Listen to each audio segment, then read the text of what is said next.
আগেকার দিনের কাজের মাসি ভার্সেস এখনকার দিনের কাজের মাসি পার্ট 3। আগেকার দিনের।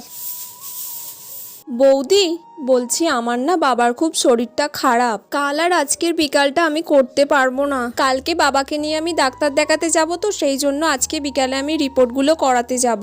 না, কামাই করা যাবে না এত, তাহলে আমি অন্য লোক দেখে নিচ্ছি, তোমাকে আর করতে হবে না। না না বৌদি, এরকম করবেন না, আমরা খেতে না পেয়ে মরে যাব। দেখো কি করবে। না না বৌদি, আমি কাল কাজে আসবো। ঠিক আছে, যা করছো করো, সবসময় ছুটি ছুটি করবে না। হ্যাঁ, আমি কাল কাজে আসবো। আচ্ছা ঠিক আছে। এখনকার দিনে। শুনুন বৌদি, কালকে আমি কাজে আসতে পারবো না। কাল তো আমাদের দুজনেরই অফিস আছে। কালকে আমি থাকবোই না। তাহলে কালও তুমি আসবে না? না। এরকম এত কামাই করছো তুমি। কালকে আমার 2 জায়গায় ইনভিটেশন আছে। যে কোনো এক জায়গায় যাও। 2 জায়গায় ইনভিটেশন আছে, 2 জায়গাতেই আমাকে যেতে হবে। একবেলা এসো। আমি ওসব কাজে ভাজে আসতে পারবো না, তাহলে আপনি অন্য লোক দেখে নিন। তাই দেখছি। ঠিক আছে, তাহলে পরশুদিন এসো। সেটাই বলুন। ঠিক আছে, আমি পরশুদিন আবার কাজ করে যাব।